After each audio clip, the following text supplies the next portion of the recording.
Hello दोस्तों, आप सभी का स्वागत है हमारे यूट्यूब चैनल माइंड स्टडी 22 पर। मेरा नाम हरिओम। आइए शुरू करते हैं आज का टॉपिक, जिसका नाम है जीने का संघर्ष। इसको समझने से पहले इसका थोड़ा इंट्रो समझ लेते हैं। हमने नेक्स्ट क्लास में देखा था किस तरह से फ्रांस कर्ज के तले दबता जाता है, जिसके कारण वह टैक्स में वृद्धि करता है। जब वो टैक्स में वृद्धि करता है तो अमीर वर्ग या पादरी वर्ग को तो टैक्स नहीं देना होता है। इसके कारण तृतीय स्टेट जो है, तीसरा स्टेट, उसको बड़ी परेशानियां हो रही होती है जीने के लिए। वो अधिक ही संघर्ष कर रहा होता है। फ्रांस की जनसंख्या सन 1715 में 2.3 करोड़ थी, जो सन 1789 में बढ़कर 2.8 करोड़ हो जाती है, जिसकी वजह से अनाज उत्पादन की तुलना में उसकी मांग काफ़ी तेज़ी से बढ़ जाती है। क्या होता है कि जनसंख्या 1715 में इतनी होती है, जो 1789 में बढ़कर इतनी हो जाती है, परंतु जो खाद्यान्न कृषि हो रही होती है वो पहले भी इतनी ही थी और अभी भी इतनी ही हो रही होती है, जिसके कारण और अधिक ही परेशानियां हो रही होती है। ज़्यादातर लोगों का मुख्य खाद्य पाव रोटी की कीमतों में वृद्धि होना। अब इतना ज़्यादा टैक्स बढ़ जाता है कि वो अनाज खरीद नहीं पा रहे होते हैं। अब क्या होता है, जब पाव रोटी की कीमत में भी वृद्धि हो जाती है तो और उनको परेशानियां हो रही होती है अपना जीवन यापन करने के लिए, क्योंकि खाद्य अनाज के लिए पैसा होता नहीं है, जिसके कारण वो दूसरा प्रेफरेंस पाव रोटी को लेते हैं। अब पाव रोटी भी कीमतें महंगी हो जाती हैं और ही अधिक उन्हें परेशानियां हो रही होती हैं अपना जीवन यापन करने के लिए। अधिकतर कामगार कारखानों में मजदूरी करते थे और उनकी मजदूरी मालिक तय करते थे, लेकिन मजदूरी महंगाई की दर से नहीं बढ़ रही थी। इसको हम एक उदाहरण के तरीके समझते हैं कि जो कोई मजदूर है वो किसी फैक्ट्री में काम करता था। अब फैक्ट्री में काम करता है तो उसकी मजदूरी मालिक तय करता है। मालिक तय करता है, वो लगा दिया, जैसे 8 घंटे काम कर रहा है तो 8,000 लगा दिया उसकी मजदूरी। पर महंगाई बढ़ रही है हर साल 5% की रेट से। मानिए एक तरीके से 5% की रेट से महंगाई बढ़ रही है। 5% की रेट से महंगाई बढ़ रही है पर उसकी तनख्वाह जो है, मजदूरी, वो नहीं बढ़ रही है। वो एक बार जो तय कर दी गई है वही तय ही है, जिसके कारण और ही अधिक परेशानियां हो रही है। महंगाई बढ़ रही है पर उनका जो इनकम है, आय उनकी नहीं बढ़ रही है, और ही अधिक इसके कारण उन्हें परेशानी हो रही थी जीवन यापन करने के लिए, जिसकी वजह से अमीर और गरीब की खाई चौड़ी होती गई। स्थिति तब और बदतर हो जाती थी जब सूखे और अकाल के प्रकोप से पैदावार गिर जाती थी। अब अमीर और गरीब की खाई बढ़ने लगी और स्थिति तब और ज़्यादा बदतर हो जाती थी जब सूखा पड़ जाता था, ओले गिर जाते थे, जिसके कारण पैदावार खराब हो जाती थी और ही अधिक उन्हें परेशानी हो रही होती अपनी जीवन यापन करने के लिए, रोजी रोटी को चलाने के लिए। गर्मियों के मौसम में सूखा पड़ जाए तो और उनकी फसल खराब हो जाए तब उन्हें अधिक परेशानी हो। ठंड के मौसम में ओले गिर जाएँ तब उन्हें परेशानियाँ हो। पैदावार खराब हो जाए तो उनको अपना जीवन यापन करने में बहुत ही अधिक परेशानियाँ हो रही थी। इस कारण से हम कह सकते हैं कि उनके जीवन यापन करने में बहुत अधिक परेशानी होती। इस कारण से जीवन की संकट उत्पन्न हो रही थी, जीवन जीने की संकट उनको उत्पन्न हो रही थी। आइए हम दूसरा पॉइंट देखते हैं, जिसका नाम है उभरते मध्य वर्ग ने विशेषाधिकारों के अंत की कल्पना की। अब क्या है, एक नया मध्य वर्ग उभर रहा है जो विशेष अधिकार है उसके अंत की कल्पना कर रहा है। ये विशेष अधिकार क्या है हमने देख चुके हैं पहले भी। जो पादरी वर्ग और कुलीन वर्ग है उसको विशेष अधिकार मिले हैं जन्म से ही, कि सम्राट किसी भी प्रकार का कर लगाए तो इनको नहीं देना पड़ता था, और भी प्रकार के। तो समझते हैं इसे हम। पहले भी कर बढ़ने एवं अकाल के समय किसान और कामगार विद्रोह कर चुके थे, परंतु उनके पास सामाजिक एवं आर्थिक व्यवस्था में बुनियादी बदलाव लाने के लिए साधन एवं कार्यक्रम नहीं थे। मतलब क्या है कि अकाल पड़े या टैक्स बढ़े तो वो कर चुके थे आंदोलन, पर क्या है कि उस पे कोई सम्राट की तरफ से विशेष ध्यान नहीं दिया जाता था, क्योंकि वो ना उन पे सामाजिक एकजुटता थी, ना आर्थिक तौर पे मतलब धन उन इतना नहीं था कि वो उस आंदोलन को, उस विद्रोह को एक बड़े व्यापक स्तर पर कर सके।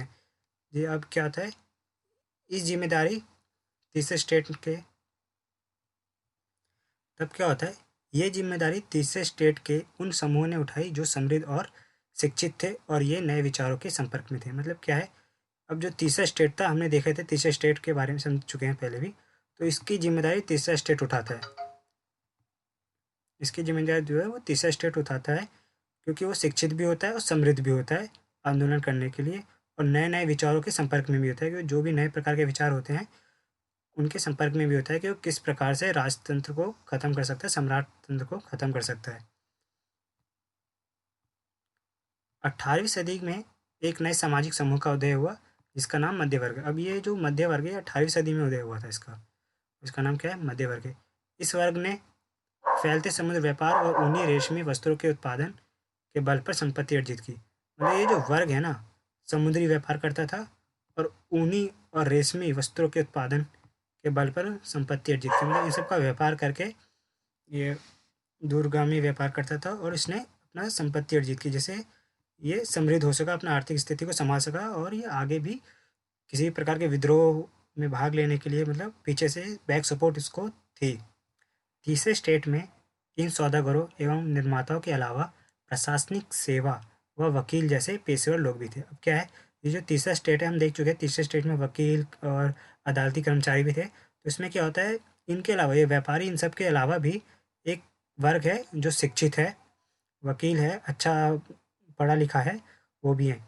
ये सभी पढ़े लिखे थे और इनका मानना था कि समाज के किसी भी समूह के पास जन्म से विशेषाधिकार नहीं होना चाहिए। मतलब ये तो एक पढ़ा लिखा वर्ग था और ये कहता है, इस वर्ग का मानना है कि समाज का कोई भी व्यक्ति हो, उसके जन्म से किसी भी प्रकार का विशेषाधिकार नहीं देना चाहिए। वो इस बात पर महत्वपूर्ण ये बल देते हैं। ये महत्वपूर्ण बल देता है कि किसी भी व्यक्ति को जन्म के आधार पर किसी भी प्रकार का विशेषाधिकार नहीं देना चाहिए। इनका मानना है कि किसी भी व्यक्ति का सामाजिक हैसियत का आधार उसकी योग्यता पर आधारित होना चाहिए। अब इनका क्या कहना है कि भाई कोई भी व्यक्ति हो, चाहे उच्च वर्ग का हो, निम्न वर्ग का हो, अमीर हो, गरीब हो, उसकी सामाजिक हैसियत किस प्रकार से होनी चाहिए, उसकी योग्यता के आधार पर होनी चाहिए। अब जैसे हम समझते हैं कि कोई कॉम्पिटिटिव एग्ज़ाम है आईएएस का, मान लो। अब आईएएस के लिए जो क्वालिफाई कर पाएगा स्टूडेंट, वही बच्चा आईएएस बन सकता है। या ऐसा नहीं कि कोई अमीर वर्ग का है तो उसे आईएएस बना दो, ऐसा नहीं। जो उसके लिए कैपेबल है उसी को ही आईएएस बनना चाहिए। ये कुछ इस प्रकार की बात करता है।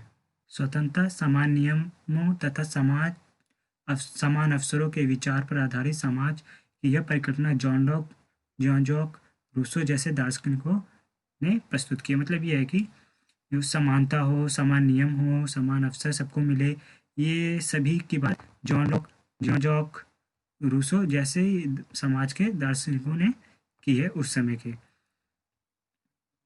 जॉन लॉक ने अपनी पुस्तक टू ट्रीटाइज ऑफ गवर्नमेंट में राजा के दैवीय और निरंकुश अधिकारों के सिद्धांत का खंडन किया है। मतलब कि जॉन लॉक ने अपनी पुस्तक लिखी टू ट्रीटाइजेज ऑफ गवर्नमेंट। इसमें क्या है कि जो राजा देवी से मतलब ये है ना कि उस समय कहा जाता था कि जो राजा को भेजा गया है ये देवताओं के द्वारा भेजा गया है समाज पे राज करने के लिए और प्रजा पे राज करने के लिए। इन सभी बातों को जॉन लॉक ने खंडित किया है कि ये नहीं, सही बात नहीं है, गलत, ये गुमराह किया जा रहा है लोगों को। दूसरा पॉइंट देखते हैं हम, मॉन्टेस्क्यू ये भी एक दार्शनिक है। मॉन्टेस्क्यू ने the spirit of the laws नामक रचना में सरकार के अंदर विधायिका, कार्यपालिका और न्यायपालिका के बीच सत्ता विभाजन की बात की है। मतलब क्या है, उस समय सत्ता किसी एक के हाथ में होती थी, वो सम्राट के हाथ में होती थी। वो तय करता था कि कानून कैसे बनाना है और सभी। तो इसमें इन्होंने मॉन्टेस्क्यू ने एक पुस्तक लिखी है, अपनी एक रचना है उनकी, the spirit of the laws. तो इसमें कहा है कि सरकार की जो शक्तियाँ उसको विभाजित की जानी चाहिए। किन 3 चरणों में बताया, जैसे विधायिका, कार्यपालिका और न्यायपालिका, इन सभी के बीच में सत्ता का विभाजन की इन्होंने बात की है।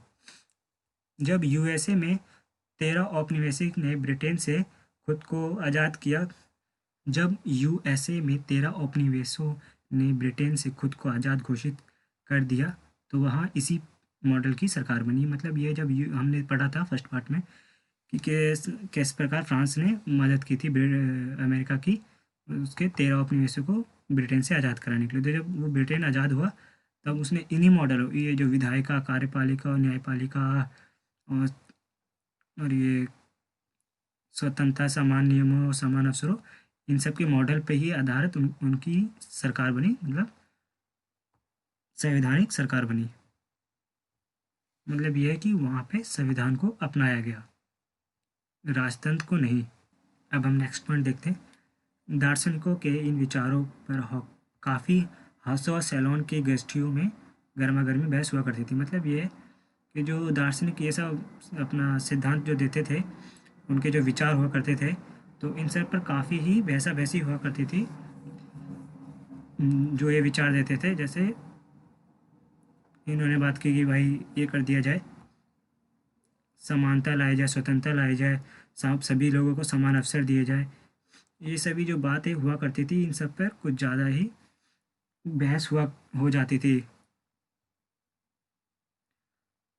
पुस्तकों व अखबारों को लोगों के बीच जोर जोर से पढ़ा जाता था ताकि अनपढ़ भी समझ सके। मतलब ये जो दार्शनिक थे, इन सब के जो विचार थे वो अखबारों व पुस्तकों में भी छपे जाते थे, और इनके विचार को फैलाने के लिए दूर दूर तक, तो क्या क्योंकि उस समय तो ज़्यादा लोग पढ़े लिखे हुए नहीं करते थे, तो अनपढ़ लोगों को भी समझा सा सके कि जो राजतंत्र है ये किस प्रकार से लोगों पर शोषण कर रहा है, उसको ख़त्म करने के लिए इन सब लोगों दार्शनिकों के विचारों को ज़ोर ज़ोर से पढ़ा जाता था कि वो भी समझ सके इन सब के बारे में जो दार्शनिक सब लिखते हैं। इसी समय लुई 16वां द्वारा राज्य के खर्चों को पूरा करने के लिए फिर से कर लगाए जाने की खबर से विशेष अधिकार वाले व्यवस्था के विरुद्ध गुस्सा भड़क उठा। अब क्या होता है, अब लुई 16वां इसी बीच फिर से राज्य के खर्चों को पूरा करने के लिए कर लगाने की बात कर रहा है। अब कर लगाने की बात जो कर रहा है, इससे क्या है कि ये प्रथम और द्वितीय स्टेट को तो देना नहीं है कर, ये कर तो तीसरे स्टेट वालों को देना है। अब इससे जो विशेष अधिकार वाली बातें हैं, इससे लोगों के बीच फिर से गुस्सा भड़क उठता है और वो सरकार के विरुद्ध जाने को खड़े हो जाते हैं। इसको हम आगे नेक्स्ट पार्ट में समझेंगे कि किस प्रकार से ये क्रांति हुई, किस प्रकार से सरकार के खिलाफ इनके दिल में आक्रोश बढ़ा। इसको हम नेक्स्ट पार्ट में समझेंगे। आई होप आपको ये वीडियो बहुत अच्छी लगी हो। तो thank you for watching. Next video मैं बहुत ही जल्द लाऊंगा।